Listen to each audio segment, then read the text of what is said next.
You've seen the videos. Maybe it's even happened to you. A semi looming up in your mirror as traffic stops ahead.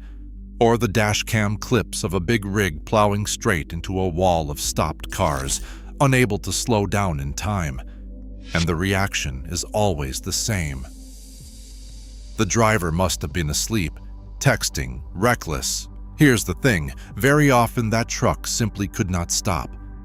Not that it didn't, that it couldn't.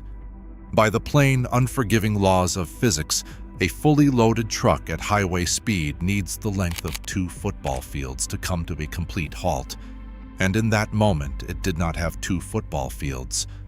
The reason isn't only the driver, it's that a loaded truck is carrying a staggering amount of kinetic energy, the energy of motion, and stopping it means destroying every last bit of that energy, which takes far more time and far more road than your brain expects.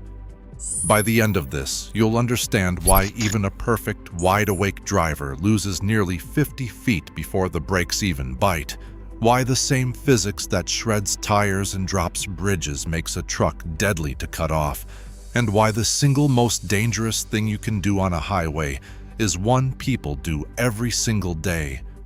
So, let's get into it. How far does a truck actually need to stop? And why is it so much more than a car? Why can't the driver just brake harder? Why does a truck's braking start with a delay a car's never has? What really happens in the split second between a trucker seeing danger and the truck slowing down? And why is cutting in front of a big rig and hitting your brakes very nearly the worst thing you can do behind the wheel? Here's what everyone gets wrong. We think of stopping as a decision.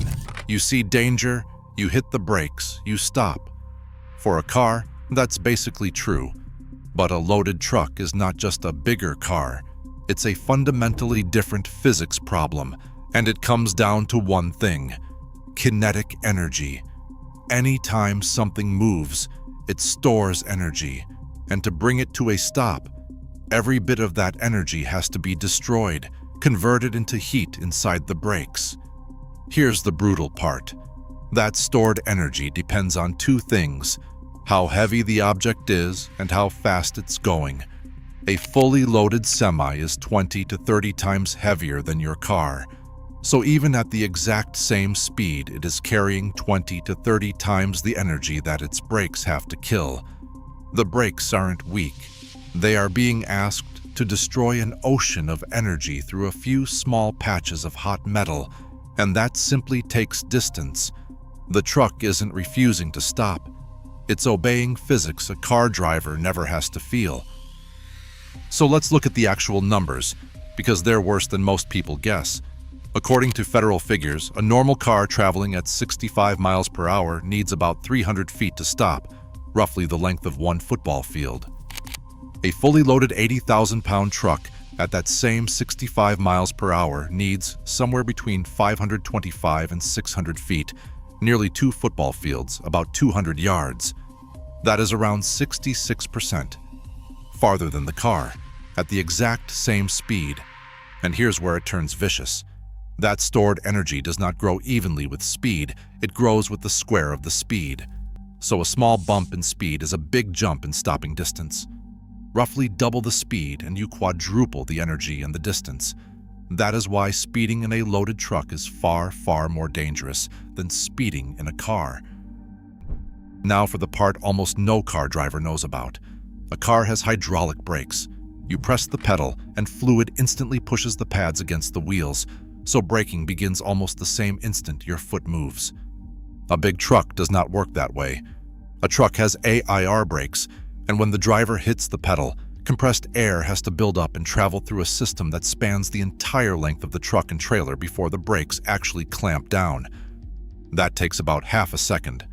Half a second sounds like absolutely nothing, but at 65 miles per hour, the truck is covering about 95 feet every single second. So in that half a second of brake lag, before the brakes have done a single thing, the fully loaded truck travels nearly 50 feet at full speed. And that is on top of the time it takes the human being to see the danger and react in the first place. By the time the truck is actually starting to slow, it may already have crossed the length of the stopped car in front of it. That loud whoosh you hear when a truck stops at a light is that same air system releasing its pressure. And remember what brakes actually do. They destroy energy by turning it into heat. Ask them to do that over and over, coming down a long grade, and they overheat and lose their grip, which is exactly the brake fade that sends trucks into gravel runaway ramps. A truck's stopping power isn't even guaranteed to be there when it's needed most. So now put it all together. When a car darts in front of a truck and taps the brakes, the trucker has to perceive it, wait out the brake lag, and then bleed off 2 football fields worth of energy inside a gap that just shrank to a few car lengths. There is often no physical way to stop in time.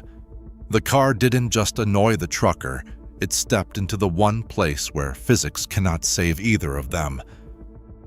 None of this was always so tightly controlled. For decades, trucks were legally allowed to take even longer to stop than they do now. The physics never changed, but the engineering and the law slowly caught up to it.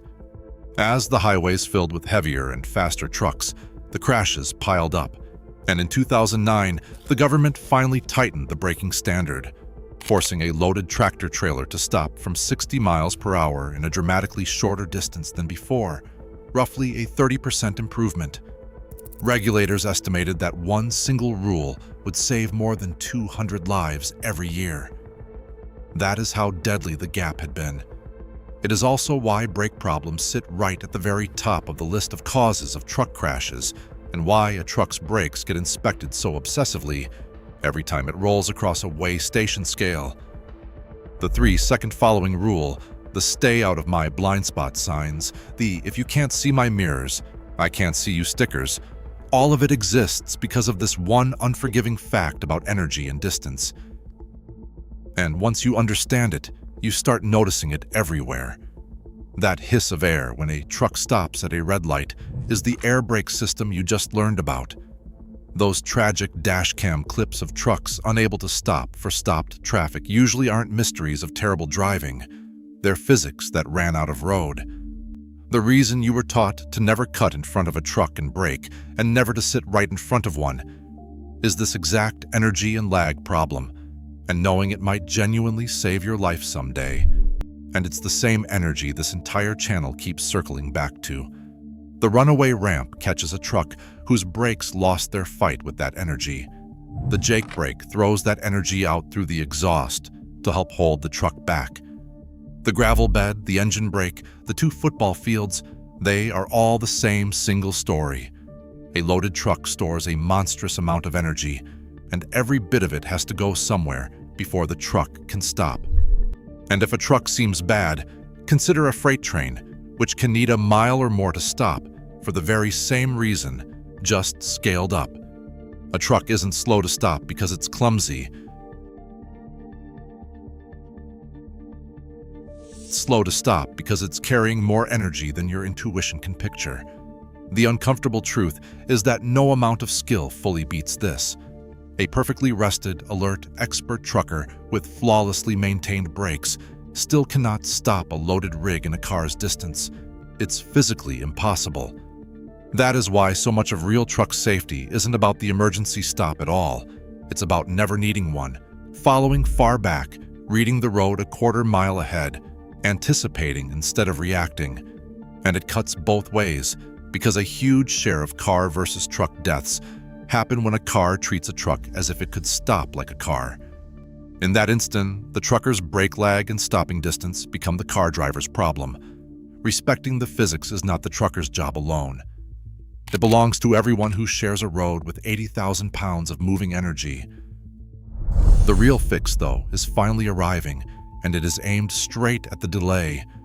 New trucks increasingly come with automatic emergency braking and forward collision warning, systems that watch the road ahead with radar and cameras and can begin braking faster than any human possibly could, erasing the reaction time and part of the lag. Better brake designs and electronic braking control shorten the distance even further, and that collision avoidance technology is being pushed to become standard across the whole fleet.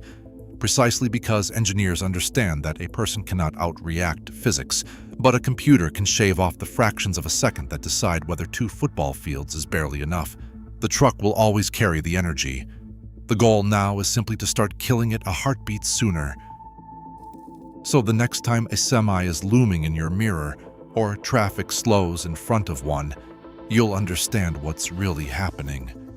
When a loaded truck can't stop in time, it usually isn't a lazy driver. It's kinetic energy, 20 to 30 times your car's, that has to be completely destroyed before the truck can halt, plus half a second of air brake lag that swallows 50 feet before the brakes even bite, all inside a space that just vanished. So you'll leave that truck room, not out of courtesy, but because you finally understand it's carrying 2 football fields of physics that no driver, no matter how good, can shortcut. And the other reason trucks and cars collide has nothing to do with stopping at all. It's that there are entire zones around a big rig where you completely disappear from the driver's view, and one of them is far bigger and in a much stranger place than you would ever guess.